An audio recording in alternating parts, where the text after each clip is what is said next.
Welcome to the Hump Day Hangout podcast by Semantic Mastery, where we answer your local SEO questions every week at 4 p.m. Eastern.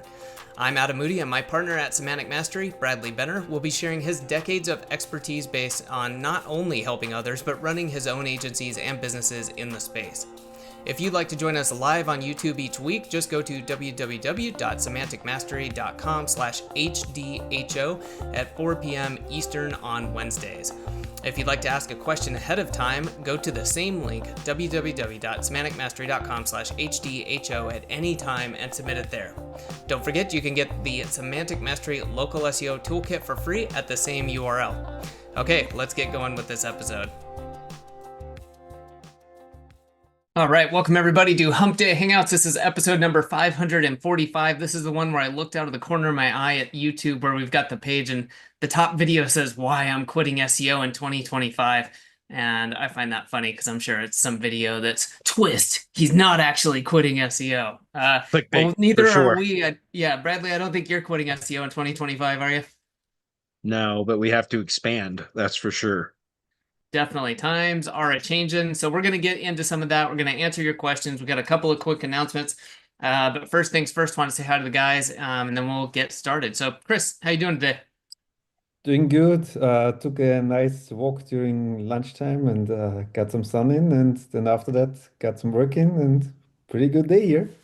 Nice. All right. Bradley, how about you? How are things going? Well, whereabouts are you now? I'm still in Grundy now. Right.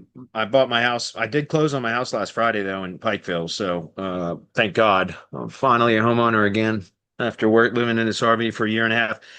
But it'll be several weeks, at least 2, maybe 3 weeks before I get fully moved in because all my furniture is 7 hours away. As a matter of fact, I'm really considering going out Friday the afternoon, leaving to drive up to Northern Virginia, stay the night, get my trailer, and head back Saturday. So that Sunday I can unload it and all that kind of stuff. So it's going to be a bit of a hectic few weeks while I try to get moved in.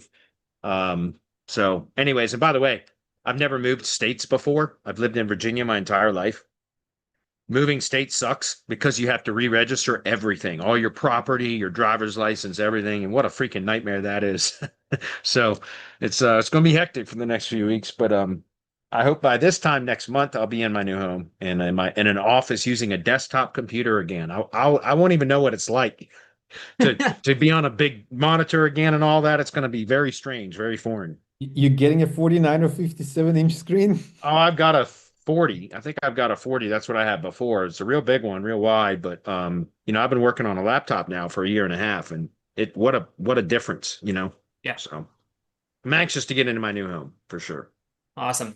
Well, we got a couple things coming up. I wanted to mention to people, we'll be sending out some announcements about this. We've been talking about it on Hump Day Hangouts. The Local Mastery newsletter is going to be starting, or rather, I guess we could call it launching. We've been building out the process. We've been getting some newsletters created. And really, the condensed version of this is it's going to take hours of some advanced content and putting it down into newsletter format. That has been, I don't know, for me, it was popularized first by a lot of the financial stuff where it can be some complex information, but really distilling it down. So it's something you can read once a week and walk away with at least one actionable item. We're aiming for 5 to 7, but you can walk away with at least one thing you can implement. And if you can do more than that, great.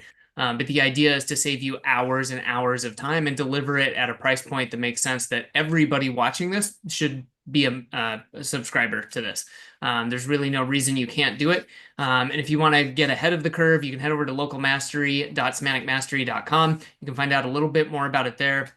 And I've got to put a quote from Bradley on there. I might have to just summarize it now, but I think when I showed Bradley the first editions of this where we were testing some stuff because we're obviously going to summarize, we're using different tools to do that, and then it's being human edited and reviewed. But Bradley was like, man, I wish I had this for other groups I'm a part of. And I get it. Like, we're all a part of different groups, and sometimes it's so hard to keep up with all the information. You either kind of dip in and go, or you get FOMO, you're missing out. And so this is a hugely beneficial way to stay up to date. And we're going to be giving it for free to our mastermind members. If you'd rather join the mastermind, you can do that at mastermind.semanticmastery.com. Or you can grab the newsletter as well. and get some of the great information there. Of course, you miss out on the interaction, you miss out on direct access to Bradley, but we understand that maybe the newsletter is just what you're looking for. So, I don't know, Bradley, do you want to add anything to that? Yeah, just briefly. I mean, look, Adam developed some prompts and stuff and some AI to kind of like take the webinars that I host on every week. Every Thursday, I do a webinar. And every 2 weeks, it's like a traditional webinar where I'm doing training, either about stuff that I want to teach about or stuff that has been brought up in the community or something that's pressing in our local SEO industry, or if one of our members asks me to uh, provide do an audit of a site for them or a campaign for them, or to show how I would structure a site if I were working on a campaign that they may be working on and they're looking for some guidance or whatever. Those are traditional type webinars. Then the other Thursdays is the Build with Bradley discussion group. And so that's an actual Zoom meeting. The members come on. It's usually an hour long versus the webinar is usually about 2 hours, but the meeting is usually an hour. Sometimes it goes over, but that's a discussion group. I love those. I think those are a lot of fun because it helps to build community or rapport with the members of the community. We have debates sometimes about things. We discuss things. I learn things from other members, right? It's not just me teaching. It's having a discussion and learning from others and what they're doing and find new ideas and concepts. And then sometimes I'll take that and develop additional training around that. So both of those are every Thursday I do a webinar and we have archives and everything else. Well, Adam figured out a way to, use some AI to kind of distill all that down into like a Reader's Digest version to where it just extracts the main actionable items into points, the concepts that I was conveying in the webinar, or the meeting or whatever, and puts it into a very, very actionable newsletter format. It's great. I've reviewed a number of these already that have been developed, 2 webinars and 2 Build with Bradley meetings. And I mean, it's just, they're really, really strong. That's what Adam said. He's going to use my quote because I said to him, I was like, man, I wish I had these for some of the other groups that I'm in because guys, I don't have a lot of time to watch a lot of videos and attend a lot of the webinars or the meetings because some of the other masterminds that I'm a member of too will have meetings as well, like discussion groups and all that. And it's very difficult because I run multiple businesses to be able to attend all of that stuff. It's not that the groups aren't valuable, but it's just hard to find the time to get plugged into those. And so a lot of the times I end up paying for these masterminds that I don't really get full usage out of because I'm not attending and participating so much because I just don't have the bandwidth to do it. If I had this Reader's Digest version, like essentially, the condensed version of what was said through the webinars, and here's the action items, here's the broad concepts, and they're described very well, but then here's the items that you should be that you should take away from this teaching, so to speak. And again, very, very valuable. I'm really impressed with how they've turned out. And that's why I figured, it's a great way to get people introduced into more of our, like what it is that we teach and how we teach and that kind of stuff without the expense, or a lot of people just don't have the time. I get it. So this is a great way to get more of our training in a very inexpensive format that will show you exactly everything that we do in a mastermind is up to date, like it's current. That's why it's a mastermind instead of a training course, so that we can keep it current. And with the speed at which things are evolving right now in our industry, training courses are outdated almost by the time they're launched. And so we have a mastermind specifically so that it's constantly ongoing, updated training. And that is what these newsletters now going to do, is be able to provide others a larger audience of the training from within the mastermind in a simpler format without the cost either, or the time commitment required. Then those of you that end up reading the newsletter or subscribing to the newsletter, etc., you may end up wanting to join the mastermind because that's how you get support and everything else. You can ask questions from me directly. You can get specific support and guidance through the webinars because that's what I do for members, all of that kind of stuff. But if you don't need that, then the newsletter's fine. But if you do need it, it's always going to be there and available to you. So I'm really excited about this newsletter. I kind of wish we would have done it a long time ago. However, had we done it a long time ago, we wouldn't have had the technology to make it presentable the way that we do now. So probably wasn't possible long ago. Definitely. Sorry, I was responding to something, and to have nothing really to add to that. I think that's strong recommendation, Bradley, is just, we should have done it a long time ago, and I wish other people did it, and I don't know, maybe we can help others do it because It'd be nice to have this, but all right. With that said, guys, I think that's it. Do we have anything else we want to go over? Oh, I've got one more. DHA phase one is going to be opening up. That's still a ways away. That's going to be in June sometime. Just want to let everybody know that that's going to be coming up. So if you were interested in that, but you didn't join in January, we will be having another live cohort going sometime in June. So stay tuned for that. Yep. Cool. All right, Right on. Get into it. let's do it. All right, good. Well, we don't have a lot of questions today, guys, which is good. I'm actually kind of glad because I got to head out a little bit early today. So when we get done with questions, as long as the chat box isn't full of chats and questions, if it is, then fine, I'll stick around until the normal time. But if not, I'd like to get out a little bit early. I got to go meet a house cleaning service at my new house to kind of walk through. I want to move in cleaning before I move in. So Sounds the good. sooner I can get out of here, the better. Let me grab the screen and we'll jump right into it. All right. So, by the way, like I said, guys, there will be the availability for you guys, like for me to, I should have some time to answer questions or comments in the box. If you're in the chat, if you're watching live, if you have anything you want covered, paste it in there. We should have enough time to cover all that because we only got a handful of questions. The sooner we get done with questions and comments, the sooner I'm getting out of here, just to be clear. So if you guys have anything that you want me to cover, please just, smell a fire. I've got windows open. Just post them in the comment box.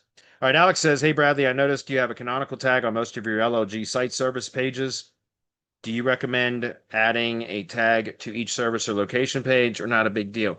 Yeah, I do. What the hell was that? It smells like there's a fire like right outside my door. I swear to God, forgive me, guys. I do recommend having a canonical because um UTM tags and things like that can be added to URLs, and sometimes there can be like odd characters or sometimes depending on the page builder, like for example on high level, like you have a home page of the funnel or the site website or the funnel, whatever you want to call it, and so there will be two versions of the URL depending on what you make the slug, but let's just say it's home. There's two versions of that URL that are available and can be crawled. And so what I recommend is because of you never know how people are going to like how links are going to be built to a page and things like that. If there's going to be tags added to all that. Point is, if you just add a canonical where it canonicalizes to itself to the original version of the URL for that page. So with or without the trailing slash. And by the way, keep that in mind because I've seen a lot of SEOs that where the URL has the trailing slash by default, but they canonicalize to the non-trailing slash version of it. But when you visit the URL, the trailing slash is present. And so that ends up becoming like again that's conflicting statements, so to speak. And so you just got to be careful. But what I do is I just look at, depending on whether the trailing slash is present or not, I copy it and add that in as the canonical. With the LLG sites, it's all done just via custom value. Let me demonstrate this real quick because we do have time. So I just want to pull this up. I'll show you what I mean. Stand by. I'm going to go into one of my LLG sites.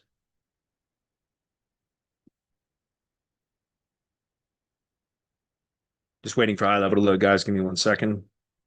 Anybody that uses high level, you know what I'm talking about. It's a pain in the ass sometimes. Not sometimes, usually it's a pain in the ass. All right, so let me go into here. We should look at, I believe, is this one.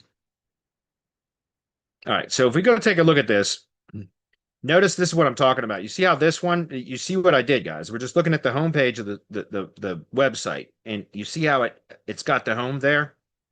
But that's not what I want. I want the home page to resolve, and it looks funny because I have my screen shrunk in a little bit. But I want the home page to resolve like that, right? Not with slash home on it. But both of those pages are crawlable. And so what I do is if you take a look now that I'm looking at the home version of it, if we look at this, you'll see the canonical is set to the non-home version of it. Does that make sense? So in other words, it's just as a way to kind of prevent any potential duplication issues and all of that. That's what it's for. So I recommend doing it. It's a very easy thing to do. Most SEO plugins will give you like decent ones, especially if you're using the pro version, will just give you an option to just check a box and then it will self-canonicalize to itself. And so you don't even have to worry about it if you're using WordPress with a decent SEO plugin. In high level, the way that I do it is again through custom values, right? So if we go into the edit page, I'll show you what I mean.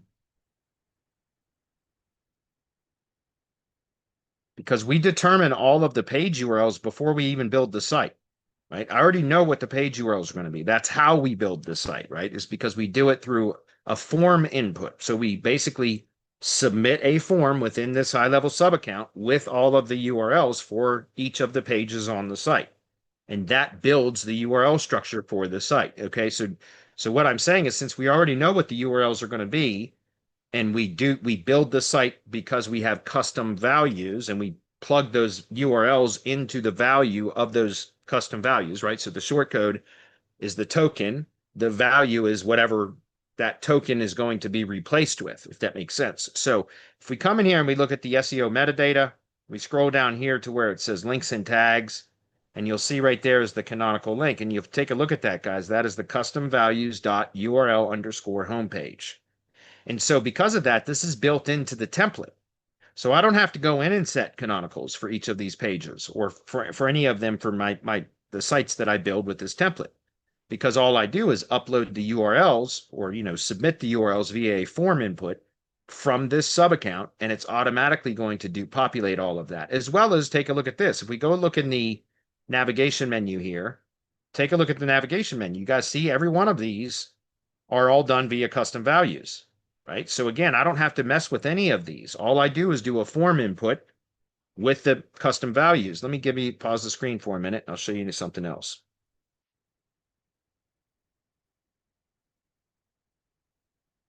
Sorry, guys. I just got to get into another Chrome profile, and then I'm going to show you what I'm talking about.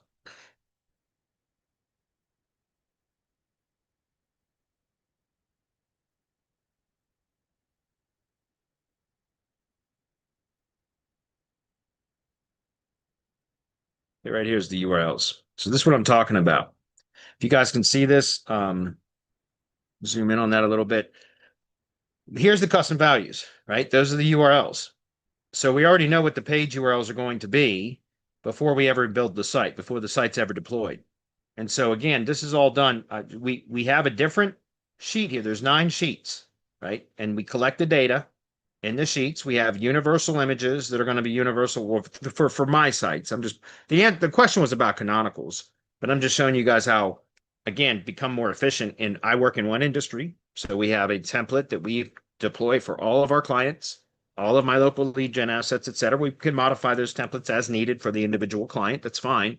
This is how I build all my sites for all of my tree care contractors. That's it. They don't get a choice. If they want a different type of a website, that's fine. They can go hire a web design company. I can provide them with instructions on how to structure the site, et cetera. That's fine, but I'm not building it for them.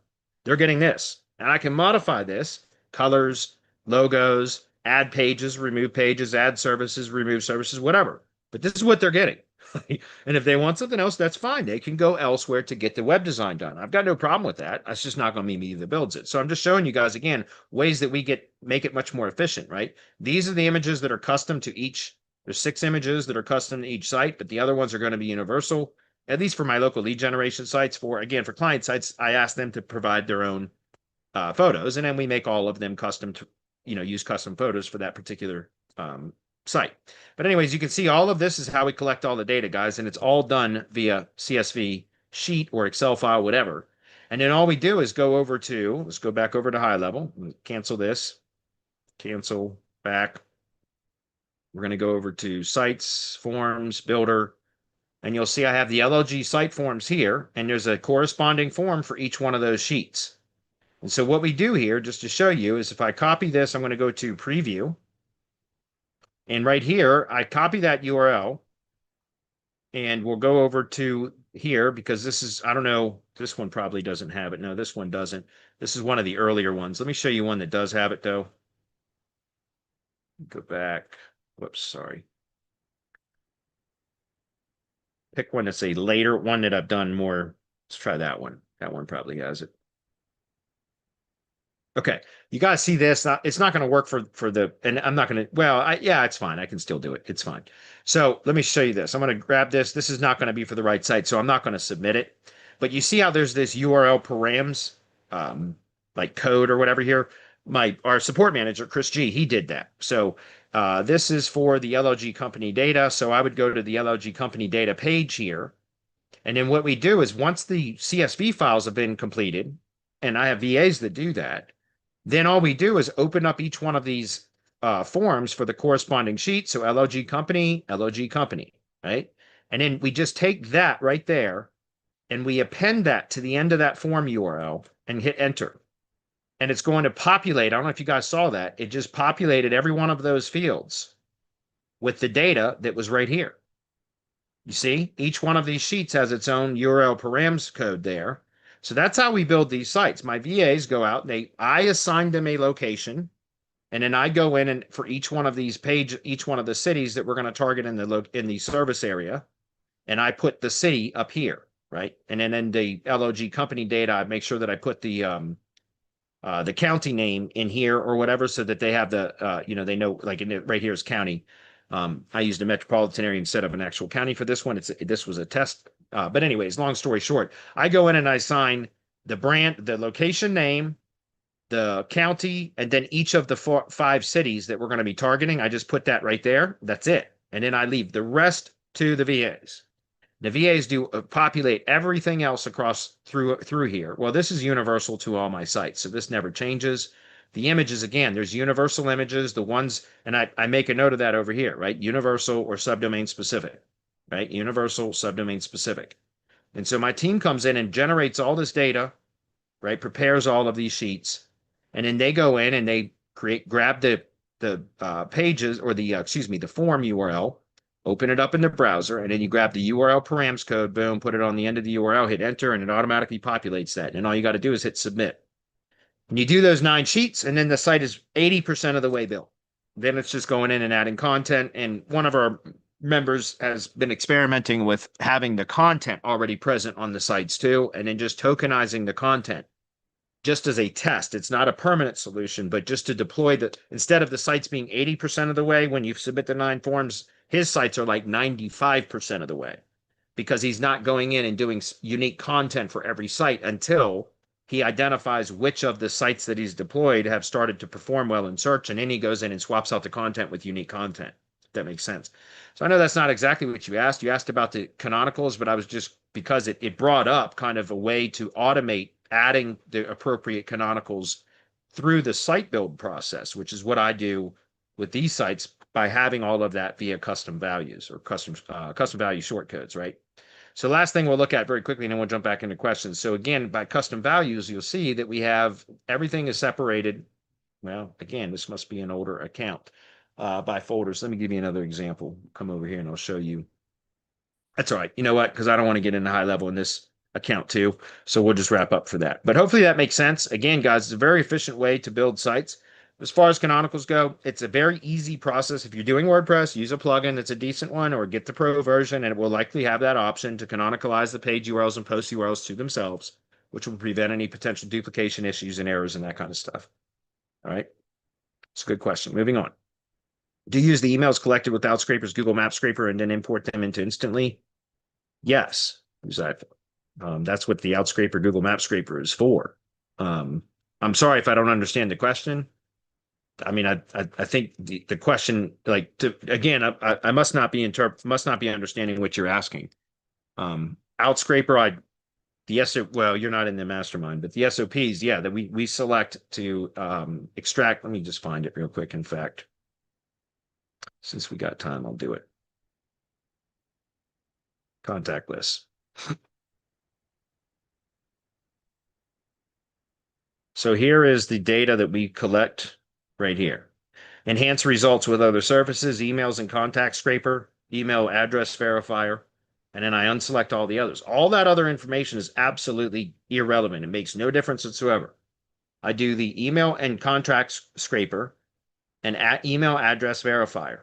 Okay. And then afterwards, we do the list preparation process where we go through and we clean and dedupe the list, all of that stuff. I've got phone number formatters, so basically in Excel files that will convert phone numbers from this format to this format automatically, all that kind of stuff. And this is the SOP for creating the contact list, preparing the list, verifying emails if you want to use an external email verification service, and then how to import that data. Here's a GPT for Sheets. This is training that shows how to create, use Google GPT for Sheets, which is a Chrome extension, to then create unique business descriptions for directories for all directory listings using ChatGPT. It's freaking amazing, and it only costs like a fraction of a penny per directory listing. And then there's also cold email intros here that will again using GPT for Sheets and this using the contact list that was scraped from Outscraper or whatever scraper you want to use. I use Outscraper. This shows how to use GPT for Sheets to create unique business descriptions for every directory listing based upon the data that this instruction here tells ChatGPT to go view the company's website and extract the services and the service areas that then it puts into the service description. And then we also have cold email intros here that does something similar where except in this, it goes and looks at their Google business profile and it comments on their review count and star rating. So obviously I'd only want to be sending with cold email intros to those that have, well, depending on what angle I'm taking, it's either giving them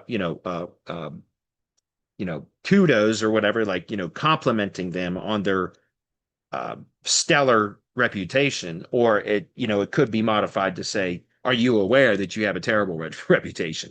Right. And it references the exact data, the number of reviews, the star rating, etc. Right. Again, this is all part of the SOP. The reason why I'm showing this to you guys is because we get questions like this all the time that are answered in the SOPs. So the moral of the story is just come join the mastermind, Huzaifa. I've been saying that to you for months, man. So anyways, do we use the Outscraper Google Map scraper for the emails? Yes. I use the email verification, as I just showed you, from the Outscraper process, but then Instantly also has an email address verifier. So when you import the emails into Instantly, you can select to have it also verify, right? And then you can use an external email verification service as well, but that's not really necessary anymore. And if you do, I've been using Never Bounce like forever. Never Bounced. I don't know why it's not coming up in my history. But I've been using Never Bounce forever. But like I said, it's almost becoming obsolete to use an external email verification service because most all apps now have it integrated. High Level does too, by the way. So like, remember, we use Instantly only, at least in my setup, I use Instantly only for the cold email. So if we're scraping emails and verifying them using Outscraper, which is where we're developing the contact list, then after the deduplication process and all of that, the filtering process that we go through, and then we have a clean list, a relevant list, then we import that into Instantly and check the box for email verification. So yes, we're double verifying. And then when we get a positive reply from the cold email outreach that occurs through Instantly, that there's a webhook that pipes that contact and creates an opportunity card inside of High Level. And then we pick up the conversation in High Level. It's automated, or it doesn't, I mean, it can be manual too, but it's automated. And so we have the verification option selected in High Level as well. So we're actually verifying without even using the Never Bounce or external email verification service. We're actually verifying the email address 3 times, right? Upon scraping, upon import to the cold emailing app, and upon webhook or before emailing from High Level or CRM. Okay, if that makes sense. So it never hurts to over verify. It's very inexpensive. It's less expensive to spend over to double up on verification for emails than it is to have to burn a domain and have to go through the whole process of setting up another domain, warming it up, waiting for it to be warm, and all of that. So and you can burn a domain by sending to catch-alls and what do they call them? Spam traps and all that kind of stuff. So you just got to be careful. Bounced emails will kill your reputation. So it's best just to verify everything multiple times. Uzaifa says, do you add a custom opening statement about the company in the first email, the directory outreach process, or is this the same email with spend tax? No, what I use is the same email for spend tax. But again, if you want, then that's what I was showing here was this GPT for Sheets. You can always, again, I'm not giving this to you. As a matter of fact, we gave this training away for Black Friday last year. From Black Friday to Cyber Monday, this was just not this, but the GPT for Sheets training. We gave that away that's what we typically do at Semantic Mastery. While everybody else is having their stupid Black Friday sales, we just give stuff away instead of piling on because there's just so much commotion and it's just a frenzy, you know, and we don't want to be a part of that. So we just give shit away during that weekend. And we gave this away, but again, this is available in the mastermind, but you don't need from my training. I'm sure you can go to YouTube and figure it out. Just go look at GPT for Sheets and go play with it a little bit. And I'm sure you can figure it out, right? And then you can do cold email intros using that contact list from Outscraper. Okay. And that way it's a lot more unique to each individual recipient. Okay. I don't do that just because we do a lot of volume. So I'm not going through all that. Maybe eventually I'll start testing with that, but we still get plenty of inbound replies just using the email sequence with the spin tags that we're currently using. All right. Next question. What location do you use in your email signature if not residing in the US? And is it okay to use the toll-free number in the signature? Well, why not set up, find somebody in the US and ask if you can use their address, or, you know, create an LLC somewhere in the US. I mean, I don't know. I've never done any marketing or SEO outside of the US. I've never had a client. I've got a lot of white label clients that have clients that are outside of the US, but I don't have to. I'm not marketing to them. I'm not pitching to people outside of the US. Do you understand? Like I can't answer that, Huzaifa, because I don't know. I don't know how you ask. I wish I could answer, but I don't, because I've never had it. I don't do marketing services for companies outside of the US. I've done consulting and things like that. So I don't know how to pitch or cold email outside of the US, because I'm, two companies in the US, because I don't do that. So I don't have any experience with that. I can't answer that question. I'm sorry. But what I would do is, consider creating some sort of a corporate presence in the United States. If you're going to be doing business in the United States, you should, in my opinion, have some sort. I don't know.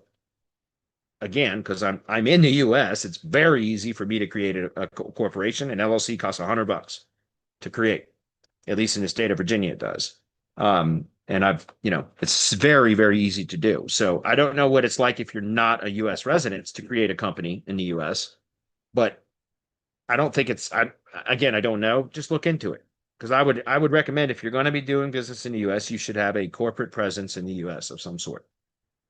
But I'm also not a corporate attorney or a CPA, a certified, public accountant or whatever. You might want to talk to them as well.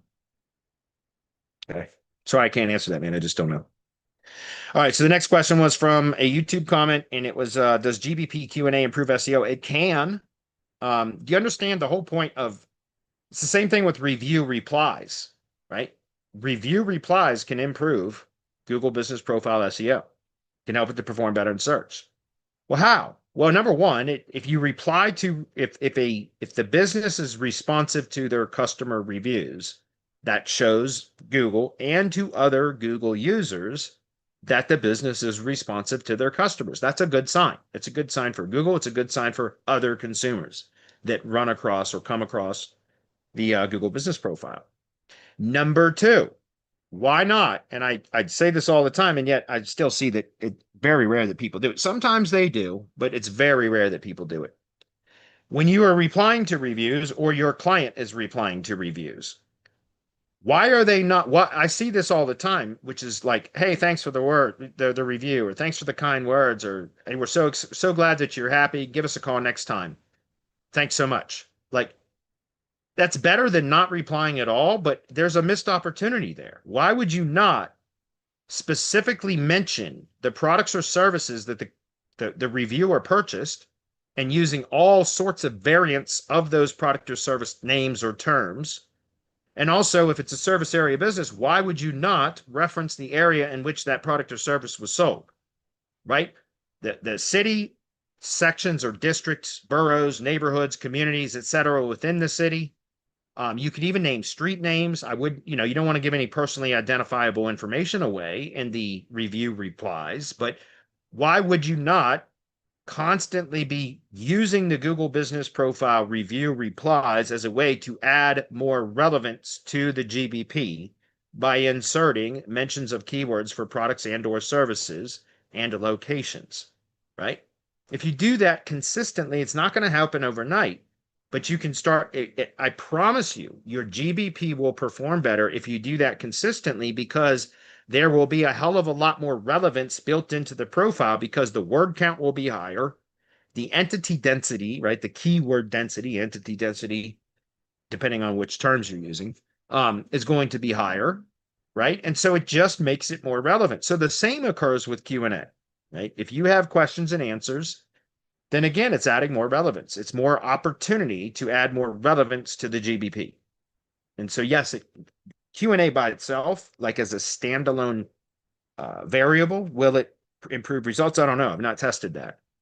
But holistically, as part of a overall, you know, attempt at optimizing the GBP by injecting more relevance in every area where possible, review replies, Google Business Posts, Q&A, right?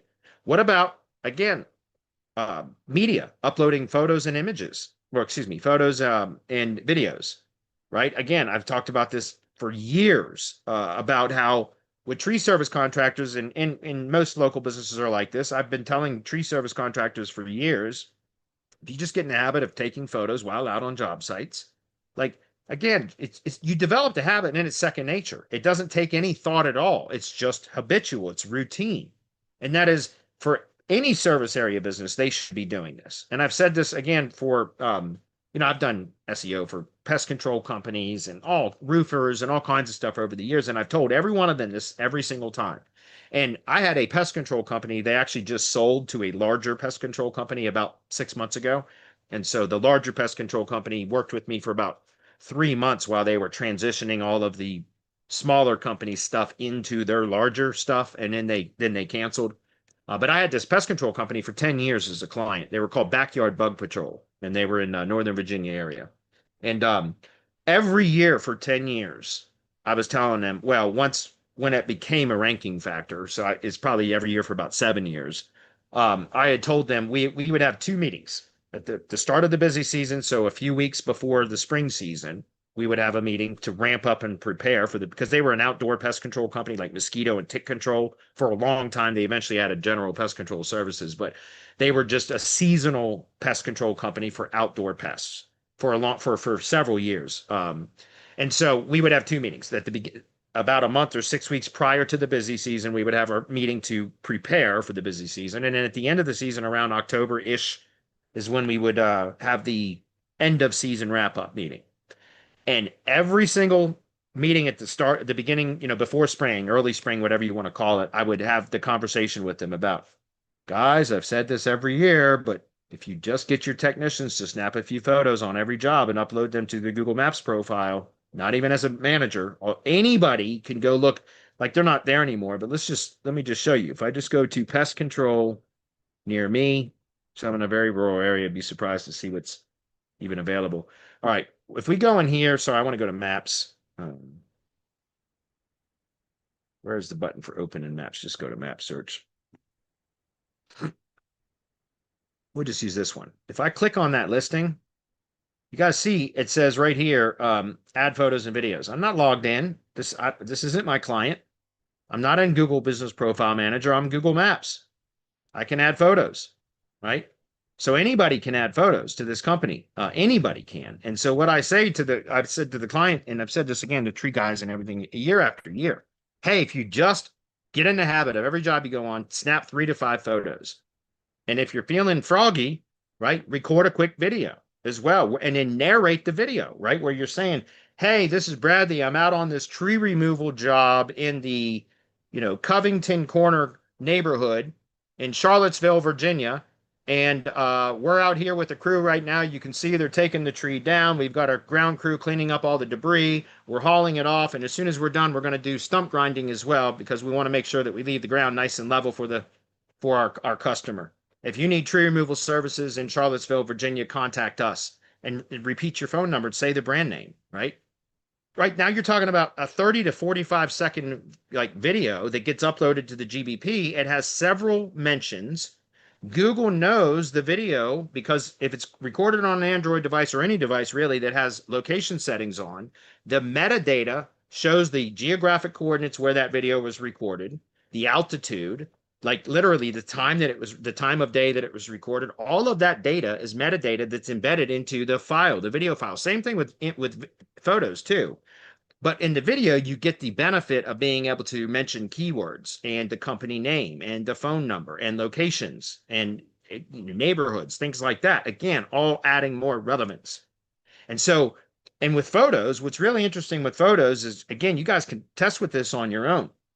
If you take a photo and you up and you on I only have an Android device, never had an Apple device, so I'm sure it's somehow it integrates the same way though. But with Android, if I take a photo and then I add photo to Google Photos, so I allow it to back up in Google Photos or whatever, and then I go look in Google Photos and I click that eye icon for information that shows the data, it will show you the core. What's really interesting is you can take a photo in a moving vehicle and it will tell you the velocity at which you were traveling when that photo was taken. It's incredible how much data is actually embedded into those files when you take a photo or a video from a mobile device. And so why not use that as an opportunity to build more relevance into the GBP and to prove to Google that that company does do indeed what they say they do in the locations that they claimed are within their service area. You want to expand the maps coverage for a GBP for a service area business? Have the business take photos and or videos on all the jobs from out in their service area and upload it to the Google map. It trains Google over time through photographic and video evidence that they do indeed do those things in the areas that they claim that they do them. And so I'm just bringing all that up, guys, because I think it's important to understand that, Q&A, Google Business Posts, review replies, photos, videos, all of those things can add a significantly more relevance to the GBP, and you don't need backlinks for that, right? You don't, that's simple stuff that can be done if the client or you, the agency on behalf of the client, does it for them. Now, you're not going to be able to take photos out in the field. That's something that you have to get them to do, and a lot of them won't do it. But why I'm spend so much time talking about that, guys, is because, and I've said this before, I almost hesitate to tell tree guys to do that anymore because, but I do, I tell all of them because, again, 1 out of 10, maybe 1 out of 20 will actually do it consistently. But the ones that do, I'm telling you, I've got a number of tree service clients over the last 11 years that I've been working with tree service clients or tree service contractors, excuse me, that have done that consistently well. And what has happened is, they end up at the top of map search and oftentimes on first page of organic search. And then because they did develop the habit of doing the photo and video thing, they end up just dominating their area, getting real broad maps coverage. And then they end up canceling services with me or pausing services, which is what most of them say in the winter. And I get that every year, right? Every single year I have attrition from clients that I landed earlier that year because they want to pause because everything slows down during the winter. And I get it. It makes sense. So I've had a number of clients that do the photo video thing consistently, and they end up dominating a very large area, and then they pause services with me, and then they never come back. Or they'll come back, but maybe it's 3 years later or something like that when their GBP is slipped. And it's because they continue to prove to Google that they indeed do those things in those areas because of the photographic evidence and video evidence, whatever, and none of their competitors are doing it as consistently as they are. That makes sense. And so it works, guys. You can almost, the client can almost put their SEO out of work, right? By doing that if done properly. And if you did good SEO work, and I try to do good SEO work for all my tree contractor clients, and you get them started, right? Get them improving into search results and everything else, and then they start doing that photo video thing consistently in posts as well. Sometimes they don't need any additional SEO work after that, right? That's all that is needed to maintain their ranking, their positions. And I've seen it happen a number of times with tree service guys. That's why I say I almost hesitate to tell them to do it, but it's so rare that they actually do it consistently that it usually isn't an issue. So very powerful, guys. Anyway, all right, we're out of questions. Any comments that I need to address? Otherwise, I'm going to wrap it up. Get out of here early today. Yeah, we've got a few questions. If you want to hop over there, I'll just start at the top. There's a few. Okay. Jump over here and trying to move all the stupid Zoom stuff out of the way. Can't wait for a full desktop monitor. It's going to give me so much more real estate on my screen. Sharkin says, I just joined my local chamber of commerce and I made the link to my homepage. Is the best practice, or should I link to my location landing page instead just like my GBP? No, in that case, I would want to link to the homepage from a chamber member directory, because that, in my opinion, that should be more of a broad link. Like, in other words, remember that what I teach is the homepage should be about the brand first, then in the broadest terms possible, using entities. What does that company do and where do they do it? Like, what area do they serve, or region, or whatever? Okay, whatever that is, whatever the appropriate location entity is for that business. Okay, which could be a specific city, county, a metropolitan area, a larger region, whatever it is, right? And so in that case, because it's a member directory for a chamber of commerce, yeah, I just link to the homepage. Full stop. Yeah, for sure. And by the way, you can do that with citations too. People say, well, that's a discrepancy. No, it's not. If you're linking to, like, from the GBP, I recommend linking to a dedicated location page for the specific city that the GBP is located in, because that corroborates, right? It validates how the GBP is optimized. Guys, look at this. Do you understand? Let me just grab this real quick and do this in a separate, God damn it. Do this in a separate window so we get the knowledge graph.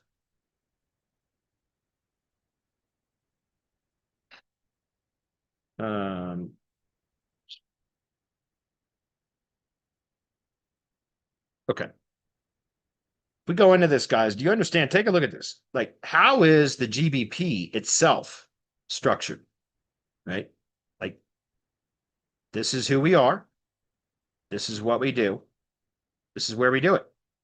You understand? You guys aren't see why, like, there's a theme here that I've been just hammering for like 2.5 years now.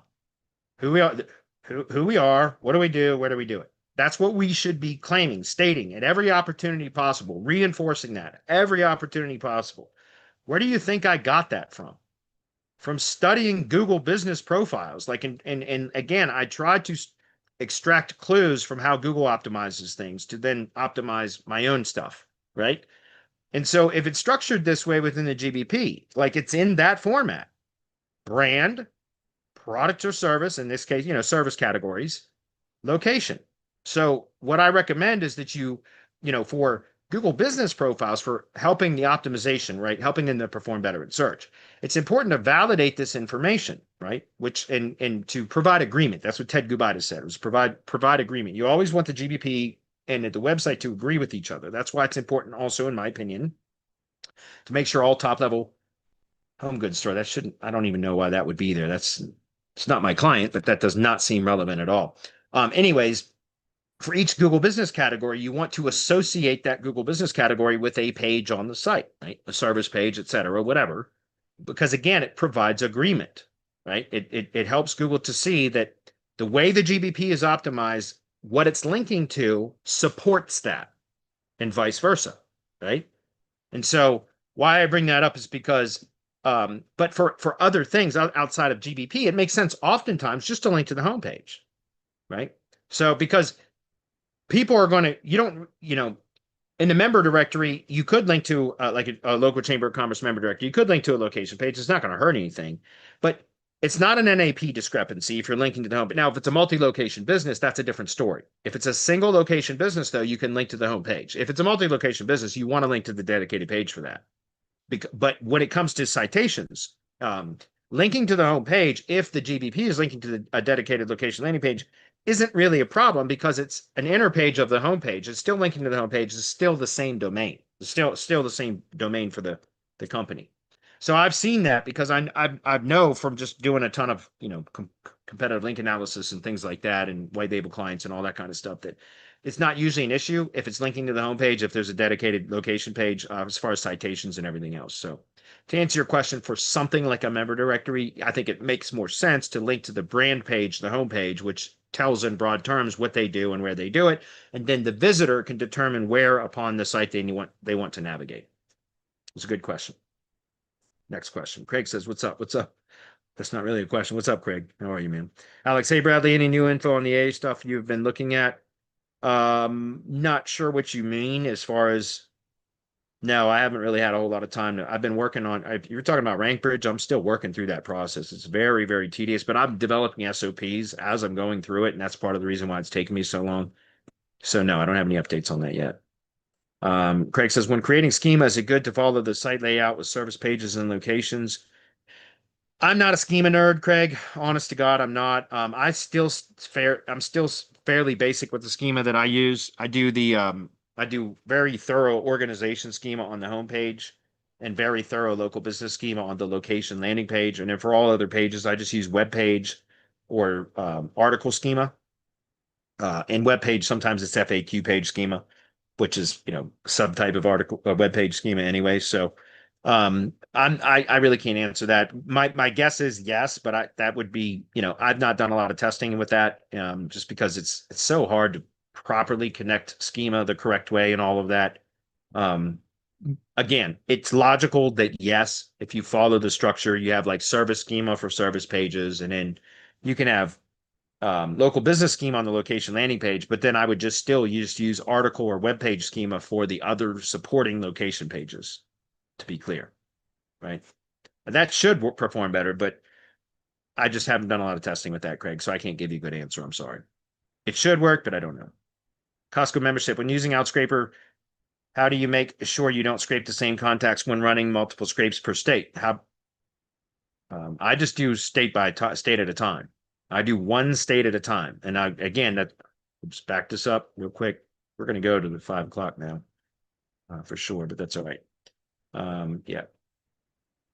Right here, locations, select the appropriate country, wait for the state region list to load, select the state or region from the dropdown, maximum results limit set to 0. So like when I prepared this SOP, which I'm actually, no, I'm mailing to Iowa and something else. Oh, Iowa and Ohio right now, I think, is the two that I'm mailing to right now. But anyways, I just select the state and then I select it's every location in the entire state.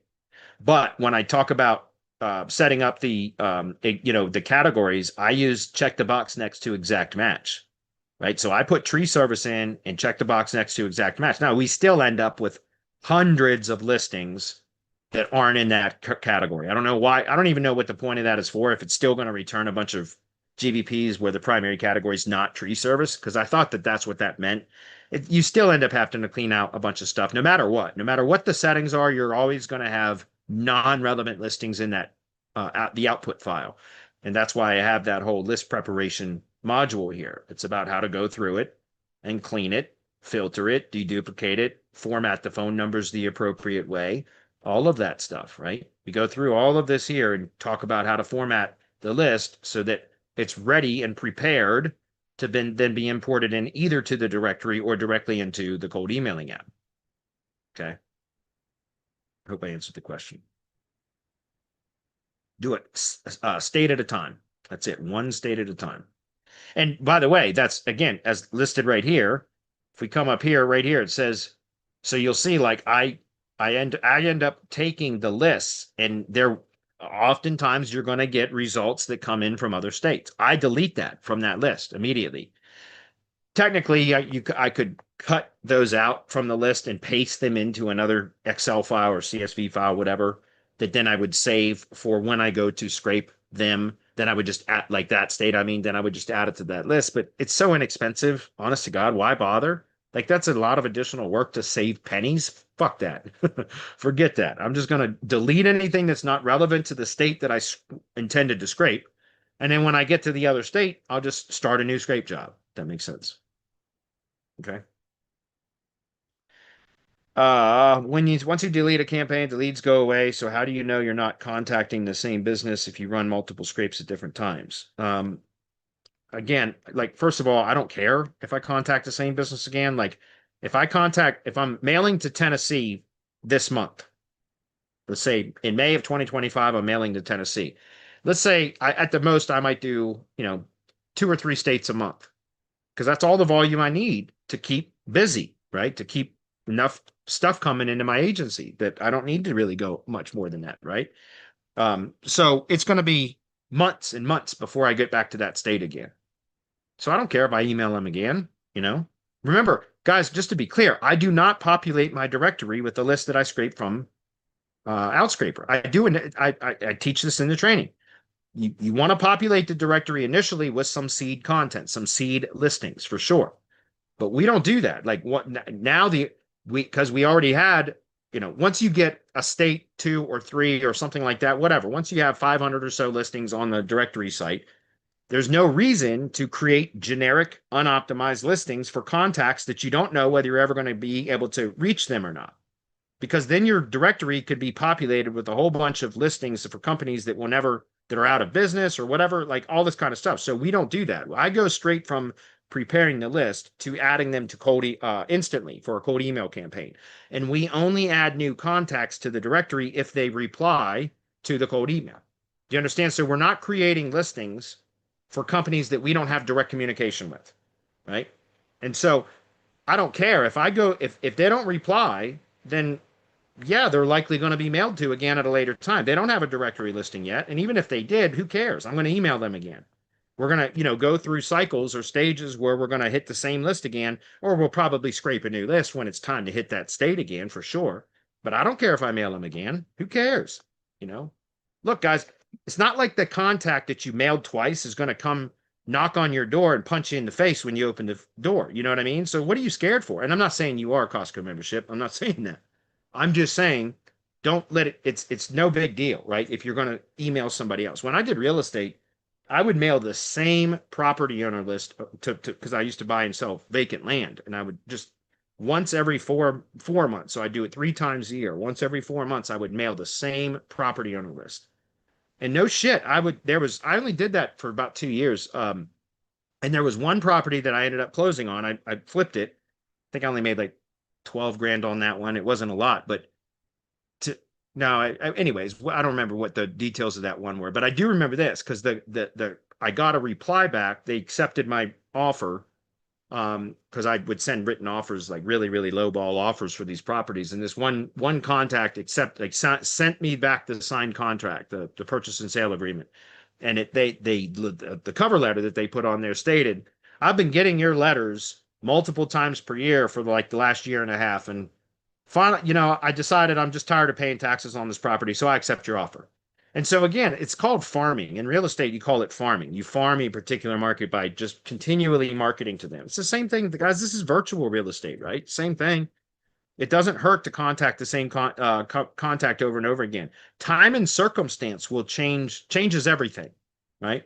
So they might not be ready today, but let's say 6 months they may be. So why not mail to them again, right? They can always unsubscribe, right? The worst that they're going to do is send you a shitty message back, like, F you, take me off your list, stop effing bothering me. I get that all the time from tree guys. Who cares, right? My feelings aren't hurt. Anyway, but yeah, just mail again, dude. It's not going to hurt anything. Jake, what's up, Jake? Form an LLC, get a virtual mailbox, get an EIN, get a bank, and comply with canned spam. That's a good idea, Jake. Thank you for chiming in.